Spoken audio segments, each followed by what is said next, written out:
Muy buenas noches, amigos y amigas. Bienvenidos a una nueva edición de Migración al Día. Hoy vamos a conversar acerca del inicio de la temporada de impuestos, pues una época muy esperada en los Estados Unidos, donde todas las personas tienen que ponerse al día, evidentemente, con el tío Sams. Y vamos a aclarar todas las dudas de nuestra comunidad con la licenciada Belkis Torbello, especialista en la materia. Antes de arrancar y darle la bienvenida a Belkis, quiero anunciar a nuestros patrocinantes que hacen posible este programa. Si estás buscando un abogado en migración que te acompañe y pueda hacer tu representación en la corte, tenemos al abogado Francisco Fernández, 713-463-5959, su número de teléfono. Si quieres comprar, vender, alquilar una casa, estás buscando un local para montar un negocio o simplemente buscas la casa de tus sueños, pues es el momento y tenemos a la mejor realtor, que es nuestra amiga Mirna Méndez, @Mirna Méndez Realtor, y su número de teléfono el 832-475-8072. Si buscas también un seguro, sabemos que ya pasó la temporada de inscripción en el Obamacare, sin embargo hay seguros dentales, hay seguros de vida, incluso hay seguros para trabajadores donde si por alguna razón dejan de trabajar, todos los días le pagan un monto. Para eso tenemos a nuestra amiga Emilia Villalobos, @Villalobos Insurance, y su número de teléfono 346-401-5621. Y por supuesto, hoy arrancó la temporada de taxes en Estados Unidos, y si necesitas con quién hacer tu declaración de impuestos, pues quiero recomendarte a nuestra amiga Belkis Torbello, quien es nuestra invitada de esta noche. La puedes conseguir en las redes sociales en @solucionestaxbtr y a través del número de teléfono 832-713-9837. Bueno, sin más que agregar, vamos a darle la bienvenida a Belkis para que comencemos. Bueno, Belkis, aquí te veo conectada. Por favor, envíame la solicitud. Aquí está, exactamente. Está al día, está práctica con el Instagram. Allí lo hacemos pues mucho más rápido. Bueno, si usted está viendo este programa en diferido, Belki, buenas noches, ¿cómo estás? Hola, bien chévere. ¿Y tú cómo estás? Muy bien, qué bueno. Encantado de tenerte por acá porque el tema de hoy está sumamente interesante y pues Gracias. seguramente ya hay muchas dudas y muchas preguntas por allí que las vamos a dejar para el final del programa. Y quien se vaya conectando y tenga dudas sobre el tema, pues que las pueda dejar por abajo. Y si usted está viendo este programa en diferido en el YouTube, por favor, siga a @solucionestaxbtr, siga mi cuenta de Instagram, @herlop84, y ayúdenos a compartir esta información para llegar a más personas, suscribiéndose también al canal de YouTube. Bueno, Bertie, vamos a comenzar. Hoy arranca la temporada de impuestos oficialmente aquí en Estados Unidos y son muchísimas las preguntas, hay muchísima información que genera dudas sobre todo este proceso, para los que ya tienen tiempo, para los que van a declarar por primera vez. ¿Qué es lo primero que le podemos decir entonces a las personas sobre el arranque de la temporada? Ok, la temporada arrancó ayer lunes 24. Va a ser tentativamente o por ahora se dice que va a ser hasta el 18 de abril. Ok, ¿Por qué tentativamente? Porque si hay algún evento especial, pues esta fecha se puede mover. De hecho, hay algunos estados que es el 19 de abril cuando termina y otros que se corrieron un mes más, como Colorado o Kentucky, que han tenido problemas catastróficos, ellos ya se les corrió un mes. Pero por ahora lo importante es que sepan que es hasta el 18 de abril el último día de declaración de impuestos. Y la ok, extensión, si solicitan una extensión, es hasta el 17 de octubre. ok, muy bien. Bueno, hasta el 17, pero ¿cuál es lo recomendable en este caso? ¿Esperar hasta el final o empezar desde ya a realizar las distintas declaraciones?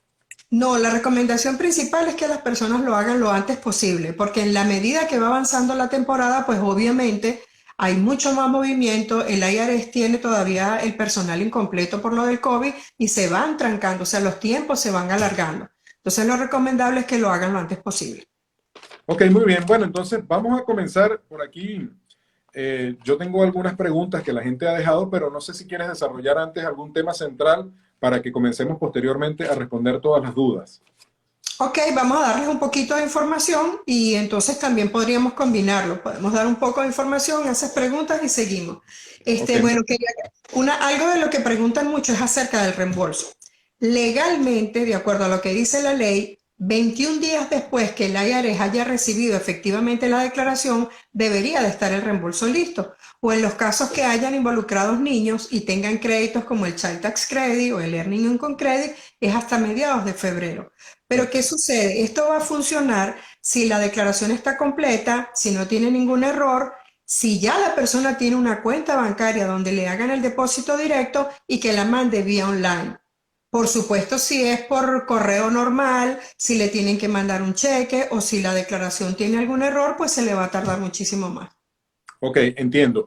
Sobre este tema, ¿quiénes son las personas que están, digamos, habilitadas para recibir reembolso? Porque no a todo el mundo le van a devolver dinero. En este caso, ¿cuáles son los rangos por familia para que una persona pueda recibir dinero de regreso? Eso es muy relativo, o sea, no hay un rango como tal, sino dependiendo de tu declaración de impuestos, de cuánto ingreso tuviste, cuánto retención tuviste durante el año, si fue W2, cuántos niños son los miembros de la familia, si son menores de edad, tiene muchísimo que ver con el cuadro familiar. A veces las personas te dicen vas a recibir 18, 20, 30, qué sé yo, porque multiplican el monto de los créditos y les Sí, dicen tienes 5 hijos, es tanto, pero en realidad no es tan así porque los créditos se dan en su totalidad hasta una cierta cantidad de ganancia, de ok, ingresos que hayas tenido en el año. Si ese ingreso ya pasa los brackets que da el IRS, pues obviamente ese crédito se va a reducir. Entonces hay muchísimas cosas que implica. Ahora bien, los estados civiles de declaración, que está soltero, casado conjunto, casado separado, cabeza de familia y viuda calificada, eso también impacta directamente en los créditos que van a recibir. Entonces el reembolso es muy relativo, hay que ver cada caso. ok, entonces eso va caso por caso, no hay una sola línea con relación a eso. Y yo tengo una duda si en el caso del IRS toma en cuenta lo que es la tabla de pobreza que sacan anualmente el gobierno, por ejemplo. No, la tabla de pobreza se aplica para otro tipo de cosas, como pedir un waiver en el caso de algún trámite de UCI, Sí, en los casos de cuando vas a solicitar el Obamacare o en el mercado de seguros, pero en el caso del IRS no. ok, allí no tiene absolutamente nada que ver, sino todos los otros elementos que mencionaste previamente. Exactamente, la deducción estándar que exista para el momento, la manera en que la persona declaró y cómo es su cuadro familiar. Ok, ¿cuáles son esos nuevos, o mejor dicho, hay nuevos créditos en esta oportunidad que se van a estar aplicando dentro de la declaración? Sí, bueno, no tanto como nuevos créditos, sino que los que ya existían han variado considerablemente. ¿Ok? Por ejemplo, el que creo que nos va a traer muchos problemas a los preparadores va a ser precisamente el Child Tax Credit. ¿Por qué? Sí. Porque él tuvo un cambio muy radical del año pasado a esta temporada, que era de $2.000 y para niños de 0 a 5 años pasó a 3.600 y de 6 a 17 a 3.000. O sea, fue un incremento considerable. Sí, Aparte de eso, aumentaron un año para dar este crédito. ¿Por qué? Porque era hasta los 16 años y ahora va a ser hasta los 17. Anteriormente este crédito tenía una parte reembolsable y una parte no reembolsable y ahora es completamente reembolsable. Entonces sí, varios de los créditos que existen se han incrementado, se modificaron, pero nuevos como tal no. y evidentemente allí también hay que hacer la deducción, o mejor dicho, restar el dinero que ya enviaron por adelantado a millones de familias en los Estados Unidos, ¿correcto? Exactamente, por eso es que es tan importante y se está haciendo tanto hincapié en que hagan una conciliación de lo que recibieron o que estén claros de cuánto recibieron por adelanto del Child Tax Credit. En los casos de personas que tenían niños que era de 6 a 17, les corresponde $3.000. ¿Qué Sí, hizo la IRS? La mitad, que era 1.500, se la adelantó el año pasado. Lo dividieron entre 6 meses y eso daba los $250 que le iban depositando a las personas mensualmente. Pero si tú le preguntas a varios clientes, resulta que unos recibieron a partir de julio, otros a partir de agosto, otros a partir de septiembre, está muy dispar. Entonces, claro. si reciben esa carta, lo primero que deben hacer es conciliar, ver lo que dice el IRS que le depositó contra su estado de cuenta bancario a ver realmente cuánto es.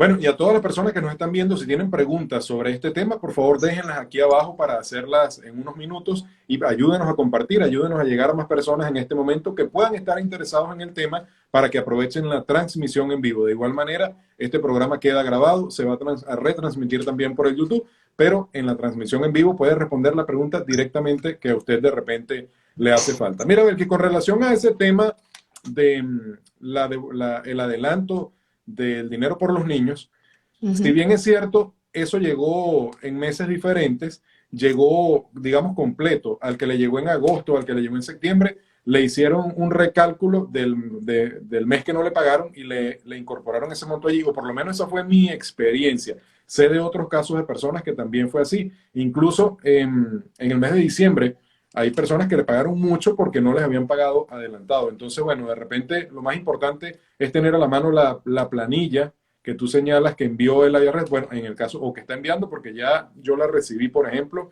y muchas personas ya la han estado recibiendo. Entonces, yo realicé la conciliación, como tú lo has sugerido, y sí dio completo una cosa con la Perfecto. otra. Entonces, bueno, eso digamos, de manera general para que la gente sepa Ok. que cómo es el proceso en ese caso. Bueno, vamos a poner un ejemplo de una familia que por desconocimiento haya recibido ese crédito, porque tú sabes que ese crédito pudieron decir no lo envíes, y lo recibieron y no se enteraron nunca, le cayeron los depósitos y les toca pagar, o sea, no les van a devolver, sino que tienen que pagar. ¿Qué sucede en ese caso? No, es que normalmente no van a tener que pagar, porque acuérdate que ese es un crédito que igual están reclamando en este año en su totalidad. Lo que es Ok. importante ahorita es saber cuánto recibiste, porque eso es un anexo adicional que va a tener la declaración, donde uno va a colocar, por ejemplo, Gerardo recibió 1.500 y le correspondía 3.000. ¿Quieres o no quieras, te incluiste o no te incluiste? Este año sencillamente lo que va a hacer el sistema es que te va a restar esos 1.500 y te va a dar la diferencia. Pero no es posible que te hayan dado el año pasado una cantidad mayor a la que te corresponde ahorita. Lo que sí está ocurriendo es que como ellos tomaron la declaración del 2020 para poder hacer esto, de Ujú. repente ese niño le tocaba este año la declaración a la mamá y no al papá. Los que son divorciados, separados, X cantidad de situaciones, este año va a cambiar. Porque cuando el sistema vaya a ver, va a decir, bueno, a esta persona le corresponde, pero resulta que el año pasado se lo dieron al papá y este le toca a la mamá y se lo van a dar al papá otra vez. O es la abuelita la que lo reclamó el año para el 2020, pero para el 2021 es la mamá. Entonces sí van a pasar una cantidad de cosas porque ellos, el punto de partida fue declaración 2020 y en un año pueden haber pasado muchas cosas. En teoría, todo eso se debería de ajustar este año. Pero lo más importante es que las personas sepan quién lo recibió y cuánto recibió.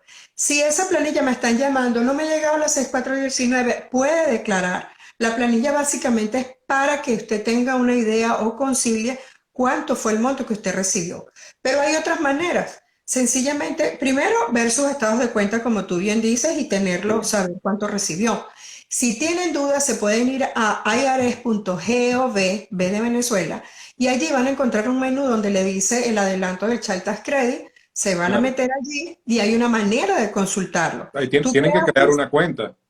tú creaste la cuenta, el ID.me, ya lo Sí, tienes. sí. Ok, los que no lo tienen, pues los que ya lo tienen lo consultan por allí y allí le debe decir los pagos. Y el que no lo tiene, pues se mete por allí y se registra.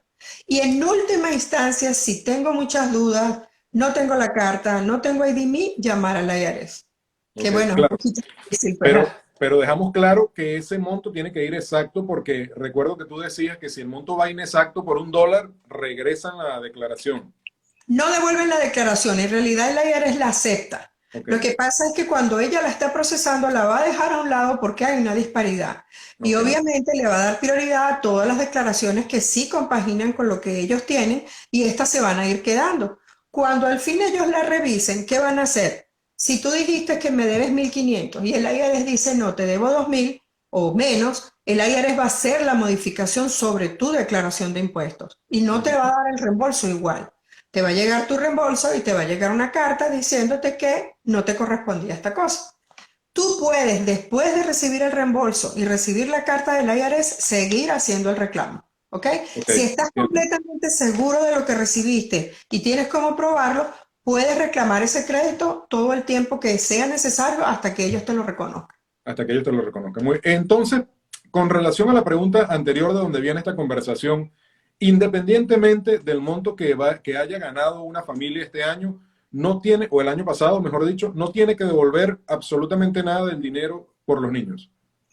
Sí puede ser que devuelva, por ejemplo, hay papás que se fueron y declararon o se metieron en el IDMI y solicitaron esto, y a ese papá no le toca la custodia del niño y lo está pidiendo de manera errada. Ok, Entonces la mamá este año, un ejemplo de tantos que hay, la sí. mamá este año puede pedirlo completo y ese papá debería de devolver ese monto porque no le correspondía.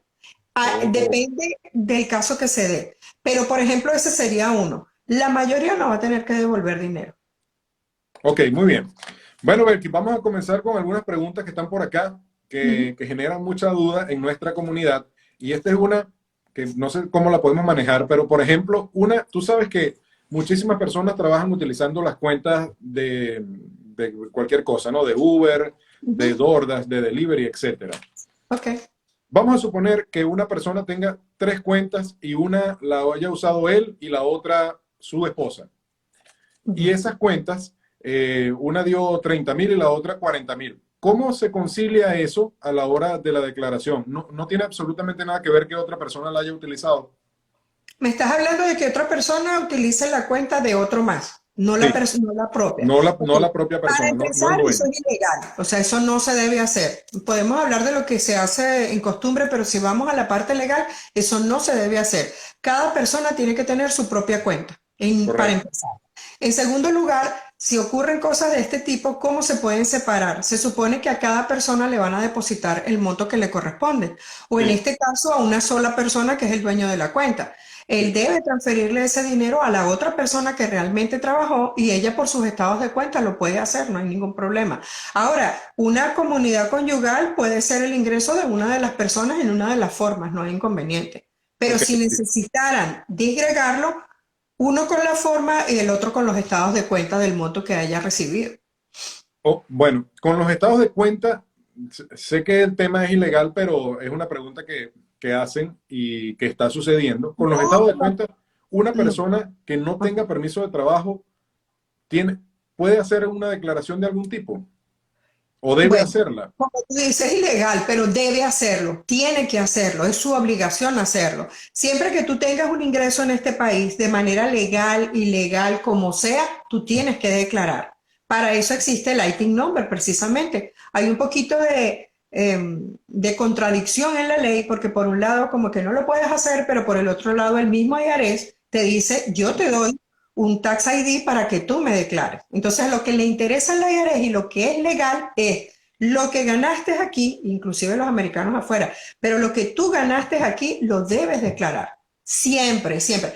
Como lo haya, es más, de procedencia indebida, también lo tienes que declarar. Porque el IRS lo que le interesa es que tú le digas, yo estoy aquí, esta es mi declaración, esto es lo que gané, me toca pagar, pago. Muchas veces, más bien les toca un reembolso, me toca un reembolso, chévere, pero que siempre declaren, siempre. Ok, mire este caso, la siguiente pregunta, Belkis. Vivía en Venezuela y tenía una cuenta de aquí de Estados Unidos. Yo tenía un negocio y manejaba mis cuentas allá en Venezuela a través de Cel, viviendo allá. Me vine para acá, pedí asilo político. 2 meses, hace 2 meses. Pero la mayoría de los movimientos que se reflejan en su cuenta Ujú. pertenecen a, digamos, a su trabajo en Venezuela. Y la persona acaba de solicitar asilo. En este caso, tiene que declarar, sé que lo acabas de decir, pero es un caso diferente. ¿Cuál es tu opinión sobre ese tema? Bueno, en los casos de los ingresos que estaba teniendo en Venezuela, él no estaba viviendo aquí, estaba utilizando la cuenta como, no sé si es una cuenta de empresas que tenía aquí, porque tú puedes abrir una empresa Sí, sin tener un seguro social, o si era su cuenta personal. En sí. ese caso, si eran los ingresos que él estaba ganando en Venezuela, obviamente él tuvo que haber declarado por allá sus impuestos de sus ingresos normales, y aquí tendría que hacer lo que realmente él ganó aquí. Hay una exclusión de dinero en el extranjero, pero en ese caso particular que solo la utilizaba, digamos, como para tener una cuenta en dólares, pero no Sí. estaba generando en ese momento ningún ingreso aquí, no hay ningún problema. Ahora, si Ok. ya esos 2 meses que estuvo aquí está generando, o estamos hablando de montos muy grandes que generó en Venezuela y que a lo mejor pueden crear algo de renta internacional, habría que ver el caso, pero generalmente no. Ahora bien, Belkis, ¿cómo una persona puede hacer, si no tiene un permiso de trabajo aquí, está esperando una respuesta de una solicitud de asilo, no traería inconvenientes ante migración que haga una declaración de impuesto de un dinero que en teoría legalmente no pudo haber trabajado? Ahí caemos en la disyuntiva que te comento, que precisamente por un lado, UCI te dice, no, tú no puedes trabajar, pero por el otro lado el IRS te dice. Entonces, digamos que el mal mayor sería que tú no declares. Y eso lo saben manejar los abogados. Las personas necesitan, pueden, aunque estén dentro de una ilegalidad, saben que necesitan producir, que necesitan mantenerse y eso se puede manejar. Pero lo que es realmente grave es que no declaren. Y tanto es así que te digo que existe el ITIN number, si no, no existiera el ITIN number. ¿Y qué le puede Porque pasar a una persona que no, que en ese caso no declara? O sea, en el en caso de ejemplo, que no declare, siguiendo el ejemplo, estuvo 6 meses acá esperando papeles, pero estaba trabajando y entonces no declaró porque en teoría a la espera del asilo no puede trabajar legalmente. Y no ok, declara. ¿Qué puede suceder? el abogado que está manejando su caso, porque eso ya tiene que ver con algo legal, le va a solicitar, o sea, cómo viviste aquí, cómo estuviste aquí, estabas produciendo, no estabas produciendo, debiste haber hecho tu declaración de impuestos. Ellos pueden hacer durante los 3 años siguientes, mandar la declaración, no hay ningún problema, quizá tengan una multa, X, qué sé yo, pero pueden hacer su declaración. No es que van a estar multados, a menos que los ingresos hayan sido muy altos y la persona tiene todo eso, hay manera de probar que lo tienen los estados de cuenta que lo recibió, si podría recibir una multa quizá cuando él haga su siguiente declaración de impuestos, si él tuviese una revisión, una auditoría. Porque Claro, esa es otra cosa que sucede. Hay mucha gente que hace ciertas cosas y dice, no, a mí nunca me ha pasado nada. El claro, problema es que las auditorías son completamente aleatorias. claro, No tiene que ver con tu ingreso. Sí hay cositas que les puedo mencionar más adelante que llaman la atención del IRS, pero a nivel general las auditorías pueden ser para cualquiera. Y si yo te estoy auditando y yo veo que tú estás en el país hace 3 años, pero me estás pasando, es la última declaración de impuestos, voy a pedirte estados de cuenta de años anteriores y por qué esto tú no lo registraste. Entonces pueden venir multas y puede venir también exigirte que hagas esas declaraciones de impuestos. Pero básicamente se pueden dar en una revisión precisamente, en una ¿Y, auditoría. y hasta cuánto tiempo después puede suceder eso, Belkis? En cualquier momento que tú tengas una revisión de auditoría y quieran ver desde que tú estás aquí, ellos pueden revisar los años anteriores, eso no hay problema. Ah, Pero tienes 3 años para hacer esa declaración. por ejemplo, tú para el próximo año, este año no pasó nada, el próximo año una persona cayó en una auditoría. Le Ujú. pueden revisar todos los estados de cuenta desde el momento que está acá. Sí, le van a revisar inicialmente su declaración, por supuesto. Y su declaración, si fue un trabajador independiente, va a tener que presentar los estados de cuenta. Y van a verificar también que es muy fácil por su I-94 o su pasaporte cuando llegó esa persona aquí. Entonces, durante todo ese tiempo hay como un vacío. ¿Qué sucedió en ese tiempo? Claro, Ah, bueno, mira, puede suceder. Vivía con mi hermana, ella me mantenía, yo la ayudaba a ella, y yo no trabajé en ese tiempo. O hay claro, personas que están aquí, reciben dinero de fuera y están como que no necesitan en realidad tener un ingreso fijo. Pero hay muchas maneras de probar las cosas, las buenas y las malas. claro. Ahora bien, Belkis, ¿cómo haces tú o los profesionales que deben realizar, llenar los formularios de la declaración, si una persona viene y te dice, bueno, Belkis, mira, yo gané este año 40.000 y la Ujú. persona ganó 50.000 y hay 10.000 que no te está diciendo? ¿Cómo puedes tú comprobar eso o cuál es la recomendación general en ese caso?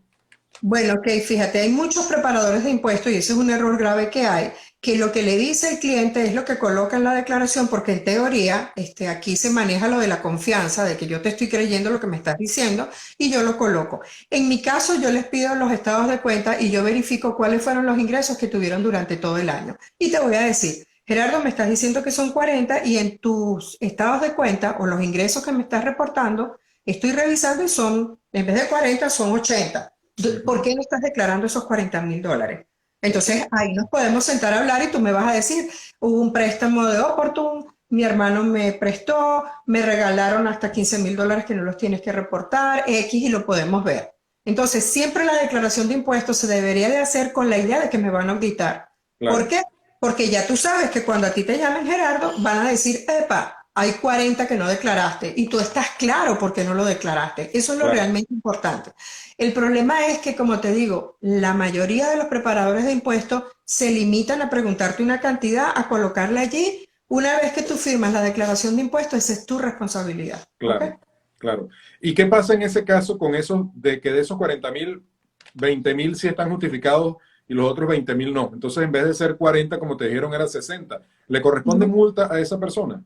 Claro, lo van a multar precisamente por ese monto y pueden suceder muchas cosas. Puede ser que le manden a pagar el full impuesto, aparte de la multa, y también depende mucho de la gravedad de lo que haya ocurrido en la declaración de impuestos. Por Claro, ejemplo, si es un crédito de un hijo que tú hayas reclamado y no es tu hijo o no vive contigo, esa es una de las penalizaciones más altas que hay. Puede ok. ser que te quiten el crédito por 3 años, por 10 años o de por vida. Wow. Entonces, dependiendo de la gravedad de lo que tú hayas, en lo que hayas incurrido, ahí va a venir la multa. Pero si sí no tienes cómo justificar esos 20, claro, te van a hacer una enmienda y te van a multar por eso.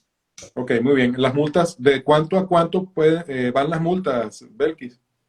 Es que es muy relativo, porque puede haber una multa desde 520 en adelante que se multiplica por la cantidad de dinero que ganaste o por el... Hay tablas que te dicen exactamente de acuerdo al error que hubo. Otra cosa, ellos dicen que si se ve intencional o no intencional. Si Ujú. pareciera que fue un error administrativo, que pareciera que no fue voluntario, tiene una manera también de sancionarse. Cuando se ve que hay alevosía, que la persona en verdad, tanto el preparador como él, hicieron algo fuera completamente de las normas, ya Sí, la penalización es otra también. De hecho, el preparador puede hasta perder su licencia y todo. claro, y también dependerá de los montos que se estén ocultando, Belkis. Sí, depende de los montos, pero también es lo que te digo, es lo grave de la situación y que sea recurrente. A lo mejor a ti te pueden llamar la atención o tuviste una auditoría y a los 3 años tienes una auditoría y vuelve a salir un error o Claro, algo parecido a lo que sucedió. En ese momento, obviamente, la sanción va a ser más alta porque tú claro, estás comprendo. recurriendo en el mismo error. Ok, ¿Ok? bueno, vamos a hablar entonces de otras cosas, Belkis, porque ya sé, digamos, la parte oscura. ¿Cuáles son los créditos? A ver, leí que tú escribiste que había unos créditos por coronavirus. ¿De qué se trata esos créditos? ¿Quiénes son los beneficiarios? ¿Cuánto es el monto? ¿Cómo funciona? Ok, fíjate, pero antes de eso les quería comentar acerca de la carta, la 6475, porque así como está la 6419, está la 6475, que se refiere precisamente a ese estímulo que se pagó el año pasado, Ok, que era el tercer estímulo, fue de 1.400 y tenía que ser por cada miembro de la familia, fue el más alto de los estímulos. sí, Hay personas que por C o por Y, porque lo estoy viendo ahorita que me están llamando, que no recibieron el estímulo completo, o ok, no lo recibieron, o recibieron de más, qué sé yo. Entonces el IRS mandó esa carta también para que las personas hicieran algo parecido a lo del Child Tax Credit, haga una conciliación y diga, sí, lo que dice el IRS es lo mismo que yo tengo. Y volvemos a lo mismo, es importante porque si me das un monto, hay otro anexo nuevo, si tú me das un monto que no es el correcto y se tiene que llenar, ok. va a pasar lo mismo, se va a paralizar la declaración. Este año hay una cantidad adicional de anexos que hay que llenar precisamente tratando de prever todas las cosas. Si no le llega la carta, porque ya me llamaron, no importa. Lo importante es que usted sepa cuánto recibió del estímulo, ¿ok? Ok, Esa es una de las llamadas que me han hecho. Con respecto a lo del COVID, el año pasado se dio un crédito que era de 10 días eh, si tú te enfermabas de COVID o eran 50 días máximo si tú cuidabas a un familiar. Pero ¿qué pasaba con ese crédito? Ese crédito es directamente proporcional al ingreso que tú tuviste, porque ellos te dan por ejemplo, al 100% de 10 días, pero de acuerdo a lo que tú ganaste. Si tú tienes al final en tu ingreso un monto muy chiquito, pues obviamente ese crédito va a ser muy chiquito. Si tú tienes un monto de ingresos reportados más alto, ese crédito va a ser más alto. ¿Y a qué equivale? A 10 días al 100%. Y si cuidas a una persona, creo que es el 60% lo que te da de días porque estás cuidando a otra persona. Entonces, el año pasado ese crédito se activó, las personas me daban la prueba de que les había dado COVID o habían estado enfermos o qué sé yo, y entonces se le podía activar. Las dos personas deben trabajar, porque si tengo un niño enfermo en la casa y la mamá y el papá trabajan, uno puede activar el crédito a los dos. pero si uno de los dos no trabaja y cuidó a uno del otro, no se le puede activar el crédito. ¿Ok? Ok. ¿Qué sucede este año que es extraño? Pero ellos pusieron como fecha límite 30 de septiembre. O sea, los que les dio COVID del 1 de enero al 30 de septiembre del 2021 tienen derecho a este crédito. Octubre, noviembre y diciembre, no. Excluidos los demás. Incluidos. ¿Por qué? No te lo sé decir, pero está ahí en el reglamento. Entonces, los que les dio COVID o estuvieron enfermos hasta el 30 de septiembre tienen derecho a ese crédito. Pero qué barbaridad, ¿no? Eso sí está súper raro eso, Belki. ¿Y tú cuando viste Yo eso, qué hice dijiste? esa Bueno, pregunta y me dijeron, lee el reglamento. O sea, ok, está bien. bueno, Me parece un poquito extraño. Deben tener las pruebas de COVID, de que realmente estuvieron enfermos. Y lo que les dije que si es una pareja, deben trabajar los dos para que se active cuando un niño se enferma o algo así. ok, Si no trabaja perfecto. alguno de los dos, pues obviamente que no se le puede activar. Muy bien, mira, vamos a leer algunas preguntas y si hay más, por favor, vayan haciéndolas. Por aquí, Heisa, saludos. Por aquí pregunta Heisa que cuando se declara casado, pero declaración separada, ¿quién incluye a los niños? El que la haga primero. Bueno, eso tiene que ser un acuerdo de los padres. Hay una planilla que se debe llenar y deben firmar ellos, donde uno le cede el hijo al otro para que no haya problema. Porque a lo mejor el que primero fue y declaró, Ajá. lo registró y me ha pasado mucho. Y llega la mamá después o viceversa. ¿Y qué pasa con la declaración? Rebota y te dice que hay un seguro social que está duplicado. Entonces ahí viene el problema de llamar al cliente y decirle quién realmente le correspondía o los que están divorciados y tienen inclusive su custodia uno o el otro, siempre hay un vivo que va primero. Entonces, ¿qué hay que hacer? Si la persona demuestra que le corresponde realmente a ella y no a él, entonces hay que mandar un documento al IRS haciendo el reclamo para que el IRS le quite el dinero a la persona que se lo dio y se lo dé a la que corresponde. Pero Wow. lo ideal cuando lo hacen separados es que estén de acuerdo. Ahora, un inciso allí. Yo no recomiendo que declaren separados. Nunca, nunca. Declarar casados separados es lo peor que pueden hacer, porque hay un crédito importante, que es el Earning Income Credit, que lo pierden automáticamente. Y cuando tú pasas, sabes que la condición que da menos ayuda o que es la más fuerte es soltero. Por eso los Sí. solteros dicen, oye, pero a nosotros nos toca todo. Bueno, declarar casado separado es tan grave que te lleva a la condición de soltero. Tu deducción estándar es la de soltero y todo se va a manejar como un soltero. Entonces, ¿cuándo ocurre? He tenido clientes que, por ejemplo, el esposo se casan y el esposo tiene una deuda muy alta con el IRS y la esposa no quiere incluirse en eso, ese podría ser un caso. O él Claro. trabaja fuera del país, pero de lo contrario, y cuando hay menores de edad, O están jamás. casados pero no viven juntos, puede ser. Sí, están casados y no viven juntos, pero se van a afectar de verdad mucho O haciendo sea, ese tipo que de sea cosas. cual sea el escenario, la recomendación general es hacerlo en conjunto. Exactamente. Yo veo el caso y de entrada le digo a la persona, déjame buscarle todas las aristas para ver por qué tú quieres hacer eso. Y la mayoría termina haciéndolo conjunto. Claro, a veces las parejas se llevan bien y puede haber acuerdos allí, a veces no. Pero como se supone que la mayoría de muchos créditos ayudan a los niños y uno piensa en sus hijos, deberían de ponerse de acuerdo. ¿Ok? Ok, bueno, dice Heisa.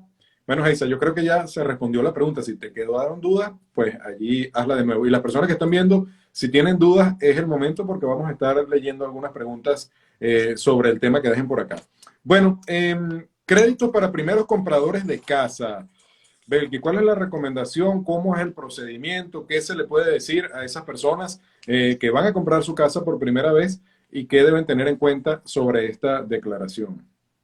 Ok, las ayudas, llamémoslo así, o los beneficios que tienen los primeros compradores de casa se refiere básicamente a la ayuda para comprar la casa que da el Estado.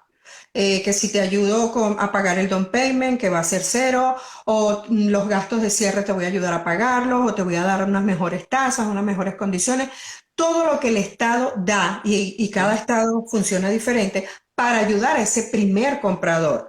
Pero a nivel de impuestos no. A nivel de impuesto federal no hay ningún tipo de crédito o no hay ningún tipo de ayuda a nivel federal porque tú hayas comprado casa. El Claro. crédito que se dio en el 2008, que creo que fueron 8.000, 16.000 dólares, y de allí en adelante han habido situaciones. Por ejemplo, en junio del año pasado, un legislador introdujo para el cambio ahorita de la ley del IRS dar un crédito de $15,000 a los primeros compradores, pero eso no se aprobó. Así que a nivel federal no hay ninguna ayuda. Pero ¿qué pasa? Existen los property tax, que son los impuestos que pagan los dueños de casa, no por primera vez, los dueños de casa Sí, pagan a quién, son locales. ¿Para qué son esos impuestos? Para ¿cómo se llama? La luz, los policías, sobre todo el distrito escolar es el que se lleva el mayor monto sí, de ese de ese impuesto dinero. que hay que Ujú. pagar, ¿verdad? Entonces, el Texas Controller, que es como decir el contralor de Texas, él es el que controla todo lo que tiene que ver con impuestos estadales. ¿Qué sucede? En Texas no se cobra impuesto a la propiedad, ni tampoco se paga impuesto sobre la renta ganada estadal. Eso es un beneficio enorme que tiene Texas, que no lo tiene muchos estados. No, O ya, sea, Belkis, disculpa, no se cobra impuestos, el que tiene una casa no paga impuestos. sí, pero no estadal. Vamos a ver. Primero federal no hay nada. Ok, Después te explico qué es lo único federal que pueden pasar. ok, Estadal, la ayuda estatal es para que tú compres la casa y beneficiarte con el tipo de crédito que te van a dar, al que tú puedas sí, aplicar. Local, se cobran impuestos locales, que son los property tax, que cuando tú tienes una casa pagas una porción mensual de impuesto o al año siguiente pagas el total del impuesto que te corresponda. ¿Ok? ok, Entonces, ¿qué es lo que pueden hacer las personas? En el Texas Controller, que van a buscar controller.texas.gov, ahí van a encontrar los property taxes y qué pueden hacer las personas.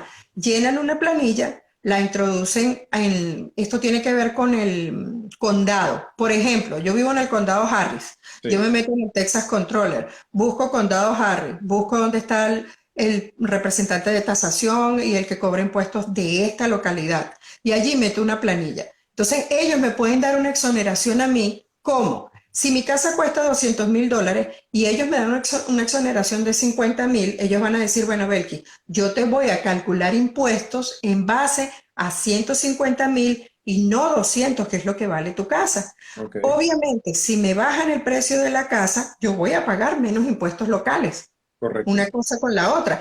No significa que el precio de mercado de esa casa bajó. Significa que a nivel de cálculo de impuesto local vas a pagar menos. Eso lo deberían de hacer las personas. ¿Ok? También, ¿qué sucede? Este tipo de cosas, cuando tú eres mayor de 65 años, veterano o discapacitado, también a lo mejor te pueden exonerar los impuestos locales. Los locales, ¿ok?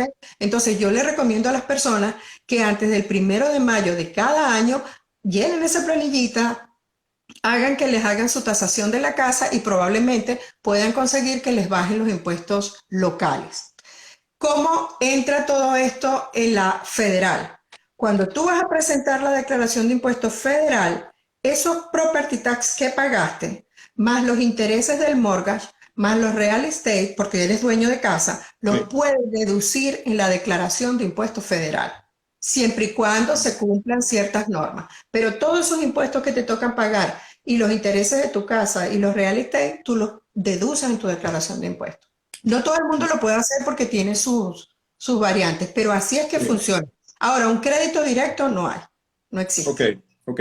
Bueno, yo creo que la pregunta estaba relacionada también con el tema de la declaración, de saber, ya es una fórmula que explicabas tú en el programa anterior, pero bueno, vamos a tocarla nuevamente, donde te dice que si tu monto ganaste 50,000, pero te cargaste de deducciones, o sea, metiste, no sé, por ejemplo, los choferes, los conductores, que meten muchas millas, entonces de 50,000 metieron 35,000 en deducciones por millas recorridas. Entonces solamente les quedaron $15,000. Eso le va a afectar si van a ir a buscar un crédito para comprar una casa porque se va a ver reflejado en su monto, digamos, de ganancia que solamente ganaron 10, $15,000. Ok, pero eso es otra cosa completamente diferente. Eso es que las personas sean conscientes con su declaración de impuestos. Siempre la declaración no debería de ir en función a lo que a mí me interesa, que me den un Claro, crédito, que me den esto, que me den lo otro. Debe ser lo más real, debe ser real. Entonces, eso que tú me estás diciendo es que si las personas, por supuesto, terminan declarando un monto muy pequeñito de ingresos, obviamente cuando quieran aplicar para una vivienda va a ser muy difícil que les den un crédito. ¿Ok? ¿Por qué? Porque se van a fijar no solo en su puntaje de crédito, que si es empleado o es trabajador independiente, y en muchas otras cosas más. Se van a fijar en sus últimas, las dos últimas declaraciones de impuestos. Y si estas declaraciones son muy bajas, pues obviamente te va a costar muchísimo más conseguir un crédito. ¿Ok?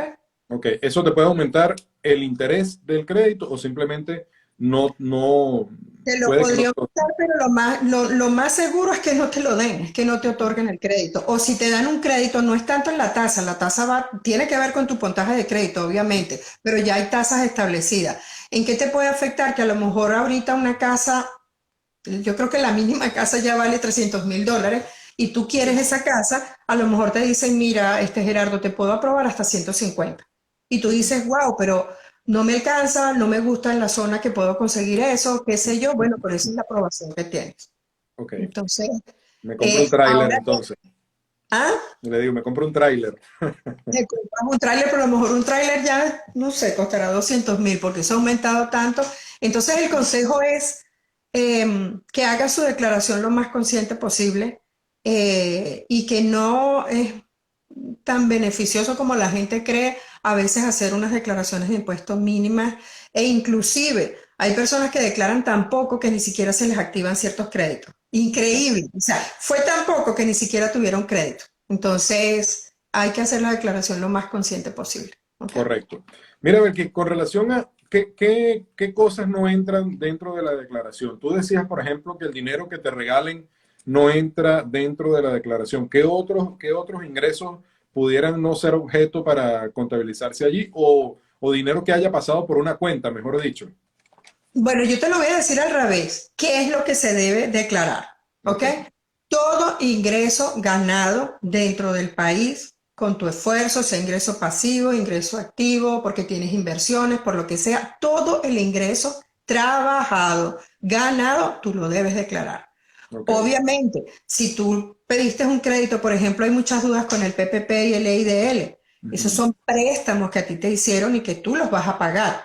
El PPP dieron el perdón. Entonces tú dirías, bueno, entonces sí me toca de alguna manera tener que ponerlo en los ingresos. No se perdonó eso. Pero, por ejemplo, el desempleo. La gente el año pasado, esas son llamadas también, menos mal que lo mencionaste. El año pasado se les descontó $10,200 de desempleo de lo que la gente había cobrado. Este año no hay descuento del desempleo. Lo que usted haya cobrado de desempleo, eso va a ir para los ingresos. Y tú me vas a decir, bueno, a ver, que O por sea, se eso van a cargar dentro de la declaración del impuesto. sí, va a ir full al ingreso. En Ok. la este año que pasó iba full, pero después uno pasaba un anexo donde le descontaba 10,200 y la Ok. persona le quedaba la diferencia. Ahora imagínate, el que cobró menos de 10,200 en desempleo no tuvo que pagar nada de impuestos por ese monto. Pero este año sí viene con todo. Y tú me dirás, ¿pero por qué si no es un ingreso ganado? Bueno, el desempleo, ¿qué hace? Suplir el El ingreso salario, de tu salario. correcto. Entonces, si lo está supliendo es lo mismo. Entonces, lo que tienen que tener pendiente es, yo me gané ese dinero, bien sea, te digo pasivo, es porque si tú tienes inversiones, tú no las trabajaste realmente, pero son inversiones tuyas. Claro. Todo lo que son ingresos que mi mamá me regaló, me prestaron, que me dieron un regalo de hasta $15,000 se puede excluir. Ujú. Perdón, no. Pero si usted trabajó y si usted hizo inversión, ahorita con lo de el Bitcoin y todas estas cosas, pues lo Sí. tiene que declarar. Cuando tenga juegos de azar, gane la lotería, gane ciertas cosas, también tiene que pagar impuestos por eso. Pero disculpa, ver que yo tenía esa pregunta, por cierto, una persona que gana la lotería o gana en un casino, ganó $1,000, ¿debe pagar Ujú. impuestos sobre esos $1,000? Sí, debe pagar impuestos sobre esos Pero 1,000. la pregunta es, ¿eso no te lo descuentan de una vez en el casino? Depende, porque o sea, el casino te tiene que descontar impuestos, una cantidad de impuestos, pero también hay que ver cuál fue la ganancia real que tú tuviste, porque puede ser Claro. que para ganarte esos $1,000, Ah, ¿cuánto gastaste? metiste 800, Ajá, como entonces, suele suceder. exactamente, ¿cuánto fue tu ganancia real? Tu ganancia Claro, real fueron quizás $100, qué sé yo, algo claro, así. claro. Entonces, en ese caso se toma en cuenta el ingreso. Pero si tú perdiste, no se toma en cuenta esa pérdida para la declaración de impuestos. Si ganaste, sí, pero si perdiste, no tienes nada Pero en el que caso de, de las acciones en la bolsa de valores, sí se toman en cuenta si perdiste hasta $2,000, ¿no? Sí, eso sí se toma en cuenta, pero hay que ver qué fluctuación tuviste también y finalmente qué pasó, la vendiste, la Claro, transferiste. eso es en el caso de que liquides la posición o retires la venta, pues Igual, vendas la acción. exactamente, igual que esto en valores virtuales también. Sí, Es cuando tú lo vendes, tú lo traspasas, lo cambias. Mientras tanto, lo que va a tener es subidas y bajadas, pero tú no vas a registrar esas ganancias o esas pérdidas porque no ha salido del bien en realidad todavía. claro, correcto. Bueno, aquí tenemos una pregunta, Belkis. ¿Cuánto es lo máximo que se puede colocar por donación? Por donación puede dar hasta $15,000, lo puede poner sin ningún problema, pero a partir de 250 tiene que tener prueba de eso. Y esa donación, para que sea realmente efectiva, tiene que ser que se lo das a una institución que esté autorizada para eso. Si Claro. tú le dices a una institución fuera, por ejemplo, en Venezuela o en cualquier otro país, no vale. Tiene que ser aquí y tiene que ser una institución que esté autorizada Y que para te eso, pueda dar un aval sobre eso. que te pueda dar un aval sobre eso, exactamente. Igual, de cualquier manera, cuando tú, por ejemplo, a las iglesias, que la gente tiende Sí, mucho a darle a las iglesias a fin de año o al año siguiente, pues les da una constancia de eso. una constancia. Eh, si donan ropa en Goodwill, que lo he visto, les dan también un recibito de cuánto equivalía a eso, Ujú. qué sé yo. Pero básicamente tienen que ser instituciones Bueno, que fíjate que hay un ejemplo que le quiero poner por si no lo saben. Si usted compra un pase de miembro, por ejemplo, en el Space Center de aquí de Houston, le llega una carta donde te dicen cuál es el monto que tú pagaste por hacerte miembro y sirve para poder deducirlo de los impuestos. Pero en este caso, Belkin, te quiero preguntar, bueno, esa, no lo sabía. sí, sí, sí, allí viene y todo especificado para eso. Pero la pregunta sobre ese tema es, ¿ese es un deducible en el caso que a la persona le corresponda pagar algo al IRS, correcto? Mientras no le corresponda pagar, no tiene descuento de ningún tipo. Es como el tema de No, los paneles solares. no, es peor aún, porque fíjate, bueno, me voy a decir peor, mentira. Ok, vamos a ver cómo Es explico diferente, eso. es diferente. El IRS creó una deducción estándar. La deducción estándar es la cantidad de dinero o de gastos que el IRS te da para descontarlos directos de tu ingreso sin que tú tengas que demostrar nada ni probar nada. Ok, Por ejemplo, para los solteros este año creo que es 12,400 la deducción estándar. Entonces, ujú, cuando estás declarando, después de todos los ajustes que tengas que hacer, restas la deducción estándar y la diferencia de esto es lo que tú le vas a calcular cuánto va a pagar de impuestos. ok, Entonces, existe algo que se llama la deducción detallada, que va en un anexo aparte, y las donaciones, los regalos y todo eso están metidos en ese anexo.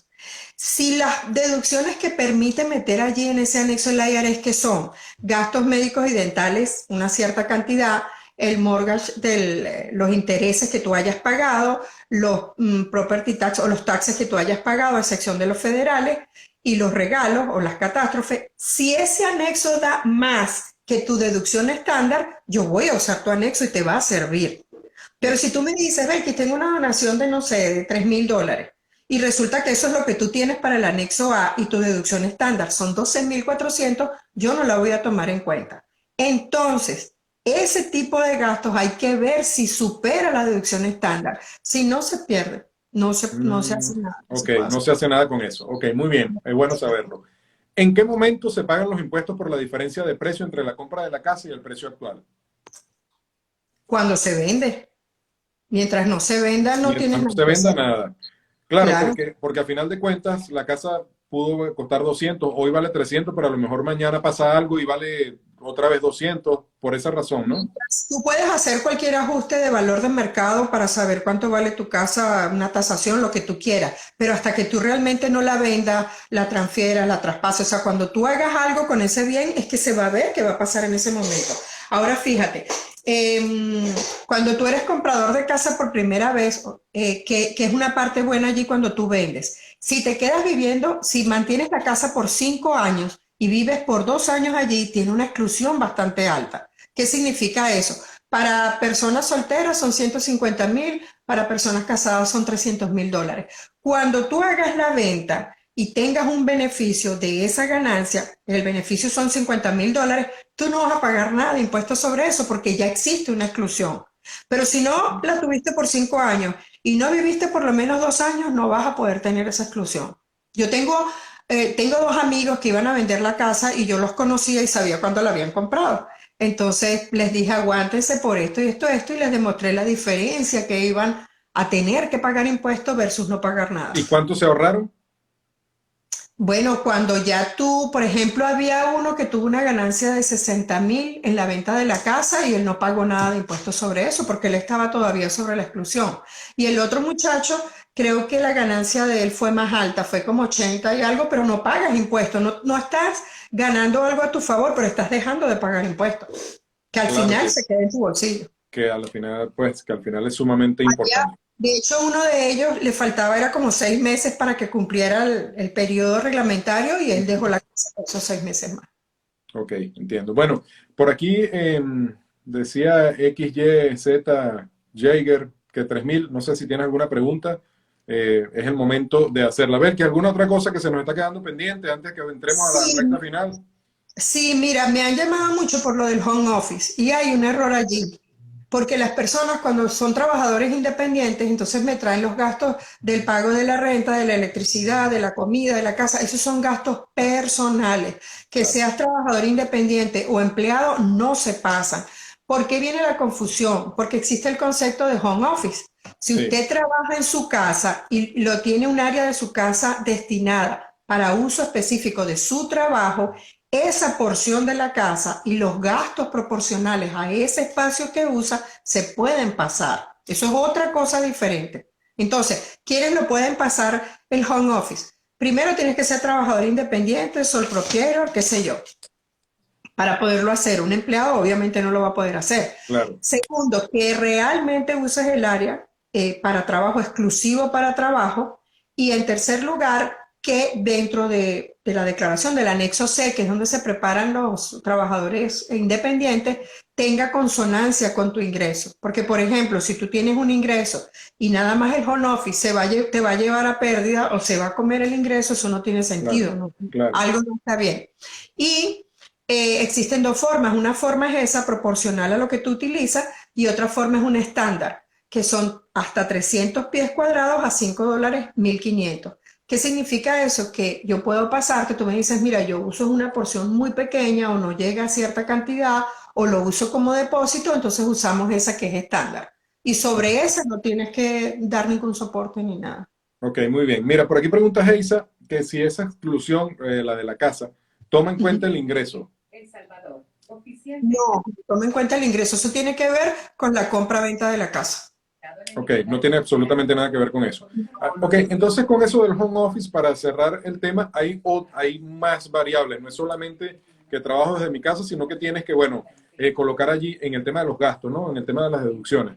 No es Ujú. electricidad, no es la cosa que habitualmente una persona tiene que pagar, sino gastos que se vean directamente relacionados con el tema del trabajo que está señalando. Sí, entonces, ¿qué pasa? Yo te voy a decir, por ejemplo, tú me dices, el que yo trabajo en la casa, tú me vas a decir cuánto es el espacio con respecto al total de tu casa donde vives, y sí se va a pasar electricidad, agua, renta, X, qué sé yo, sí se va a pasar, pero proporcional al pedacito que tú estás utilizando como oficina. ¿Por qué? Porque si tú tuvieses que alquilar afuera, pagarías renta, pagarías agua, pagarías luz, y no importa si eres dueño de la casa o eres alquilado, el concepto se maneja igual como home office. Ok, ok. Ah, y una persona que tenga la casa alquilada, ¿qué tipo de declaración tiene que hacer allí con las ganancias de la casa, por ejemplo? Por ejemplo, vamos a suponer que la tenga alquilada en $1.500, pero Ajá. haya hecho reparaciones por un montos elevados. ¿Cómo se maneja eso allí? Ok, ese es otro error que veo mucho. Cuando tú tienes alquilada una casa y tienes esos ingresos, son ingresos pasivos, porque la casa está allí produciendo, pero tú no estás trabajando sobre ella, ¿verdad? Entonces, la gente viene y en el anexo C incluye ese ingreso y esos gastos que tenga, y es un error fatal. Es el anexo E. Va a ser igualito, tú me vas a decir cuánto tiempo alquilaste. Hay unas tablas también de si la alquilaste medio año, tres cuartas partes, si tú la usaste, si no la usaste. Pero a Ujú. nivel general, tú me vas a decir cuánto fue el monto de renta que recibiste al año y me vas a decir todos los gastos. Por esa casa pago property taxes, lo que te estaba comentando, pago el mortgage, solo los intereses los puedes deducir, yo pago para que le corten la grama, se le dañó el aire acondicionado y tuve que ir a cambiarlo, le pago a una persona para que me maneje la casa. todos esos gastos tú los colocas, ¿ok? Y puede ser que te dé una pérdida. La ganancia, si te da una ganancia, sobre esa ganancia tú vas a pagar impuestos. Si te da Ok, una pérdida, esa pérdida va a afectar tu ingreso también. Pero se maneja igualito, todos los ingresos que recibiste versus todos los gastos propios de la casa. ok, entiendo. Bueno, Belkis, si hay preguntas, por favor, háganlas ahora. No sé, Belkis, a mí se me acabaron las preguntas que traía. No sé si tú tienes alguna otra cosa que se nos está quedando por fuera, pero bueno, digamos, tocado en líneas generales toda la temática o muchísimas de las dudas que pueden presentarse sobre esta materia, porque en verdad que es sumamente complejo. Yo creo que cuando tú dices que cada declaración es diferente, pues en verdad te lo creo al 100% porque son tantas las aristas que puede tener una persona a la hora de hacer una declaración, una familia o como fuera, que en verdad que requiere un trabajo arduo allí. Y es importante lo que tú decías del tema de los préstamos que dieron este año o el año pasado, porque había confusión sobre si parte de ese dinero tenía que ir allí y tú dices que ni siquiera el que fue condonado tiene que ser parte de eso. No va a ir. Ahora, ¿en qué afecta eso? ¿En qué impacta o qué es importante que la gente esté pendiente? En su contabilidad. Si tú eres una empresa o eres el propietario, no importa, te manejas como una empresa igual, tiene que estar pendiente porque a nivel de contabilidad sí va a afectar. Obvio, eso es un ingreso. En el momento en que lo perdonaron ya es un ingreso. Y sí, perdón, y si es el EIDL o ese que no lo perdonaron, es un pasivo que tienes allí y que vas a estar pagando. Entonces, eso es otra cosa también, sobre todo cuando la empresa ha crecido un poquito más o la llevas más organizada. Hay diferencias entre lo que es la contabilidad de la empresa versus la declaración de impuestos. Puede ser que aquí tú tengas ingresos, gastos, qué sé yo, que no los tienes aquí o viceversa. Entonces esa conciliación siempre se debe hacer. Entonces las personas tienen que estar pendientes de decir, bueno, yo a nivel contable tengo esto, pero de esto que está aquí, ¿qué impacta la declaración y qué no? Y algo que hiciste mención, es un poquito chocante, pero bueno, vamos a decirlo, es evitar el compararse con el otro. Tengo muchos clientes, o ya, bueno, los míos han ido aprendiendo, Sí, ese cuento de que Gerardo es una familia igual a la mía y a Gerardo le dieron 10.000 y a ti te dieron 5.000, pero nosotros somos iguales. No, no son iguales. A lo mejor Gerardo es trabajador independiente y tiene una W2. A lo mejor yo soy solo independiente, a lo mejor mi esposo no trabaja. O sea, tu hija, la edad que tengan tus hijos, la cantidad de hijos que tuviste, va también a afectar eso. claro. Por ejemplo, el car credit, el cuidado de niños menores, se incrementó una barbaridad, llegó a $8.000. Eso fue un cambio increíble también que hubo. ¿Y qué sucede? Que a lo mejor si tú tienes un niño que está en guardería y que entra dentro del parámetro, yo te voy a aprobar hasta 8.000. No es que te voy a dar 8.000, sino que te voy a dar hasta 8.000 de los gastos en los que tú hayas incurrido. Ok, Pero él de al lado no llevó al niño a guardería y la esposa no trabajaba o trabajaba eventual. Él te va a decir, oye, pero a qué le dieron 10.000 y a mí me dieron 5.000. No ujú, tiene nada que ver. Y algo importante también es que a partir de este año se va a tomar mucho en cuenta que las personas para ciertos créditos tengan más de 6 meses en el país. Por ejemplo, el Child Tax Credit decía 6 meses en el país. A partir de este año dice más de 6 meses en el país. Esos ok, otras, van a haber unas variantes ahí que le va a pegar a la gente. Entonces, si fulano llegó y tiene 5 meses en el país, no le toca el crédito. Es tu hijo, tiene todas las condiciones, pero tiene 5 meses. Yo me claro, preocupo por pedirles la I-94, la visa, todo. Cuando son clientes nuevos, la vida completa. Porque yo hasta verifico cuánto tiempo tiene en el país para ver si es un residente tributario calificado. ok, ok, Entonces, tú no estás al tanto de saber que aquel niño no tiene más de 6 meses, a él no le claro, toca el crédito. claro, Entonces, por favor, traten de conseguir preparadores que los puedan asesorar, que los enseñen, que los ayuden, pregunten, fastidien y traten de no dejarse llevar tanto por el grupo, por el amigo, por el primo, por el sobrino, no. Si yo necesito una casa, voy a un realtor. Si tengo mis problemas de inmigración, los tengo con un abogado. Y así, zapatero a su zapato. Entonces, que por favor no se vaya otra cosa. Te damos, van a haber muchos anuncios en la calle, si es que ya no existen. Tienes ujú, $25.000 de reembolso, hasta 30.000 y la gente se vuelve loca. No inventen. Cuando a veces las cosas son muy buenas, algo malo hay por ahí. Entonces las consecuencias a largo plazo no valen la pena. Así es, así es. Bueno, Belkis Torbello, si tienes algo, alguna duda sobre toda esta materia, si necesitas una persona que prepare tus impuestos, aquí está Belkis, totalmente a la orden. La puedes conseguir en @solucionestaxbtr por el Instagram y tu teléfono, Belkis, dilo tú misma para que las personas lo tengan allí a la mano. 832-713-9837. Bueno, como se han dado cuenta, Belkis sabe, como decíamos en Venezuela, más que un cubito, sabe de todos los temas, lo puede asesorar también a nivel empresarial, a pesar de que hoy no hablamos mucho, Belkis, del tema empresarial, pues también está allí a la orden todo el tema en Soluciones Tax. Entonces, llámenla, comuníquense con ella, totalmente a la orden para esta temporada. Y bueno, también quiero mencionar a nuestros otros patrocinantes de este programa, el abogado Francisco Fernández, 713-463-5959, con todos los casos de migración y también atiende casos, digamos, penales. Si alguien tuvo un problema por allí, que ojalá que no, pero es mejor tener el abogado y no necesitarlo que necesitarlo y no tenerlo. Esta cuña la acabamos de inventar. Mirna Méndez Exacto. Rialtor, @Mirna Méndez Rialtor, 832-475-8072, para todo lo que tiene que ver con la compra, el alquiler de un inmueble en los Estados Unidos. Mirna es especialista, atención gratuita, no se deje cobrar por las asesorías de un real estate porque son totalmente gratis. Incluso si usted quiere ir a ver una casa, si quiere opciones para alquilar, todo eso es gratis y bueno, Mirna nos puede atender perfectamente. Y también se está buscando una póliza para completar el seguro de salud, una póliza dental, está buscando una póliza de vida con nuestra amiga Emilia Villalobos, Villalobos Insurance en el Instagram y su teléfono 832-713-9837. Bueno, Belkis, tus palabras de despedida de este extraordinario programa. Bueno, nada, que traten de organizar todos sus documentos, estén pendientes, exíjanle a sus empleadores, bien sea empresa, institución, persona, que les manden su forma. Usted tiene derecho a reclamarlo.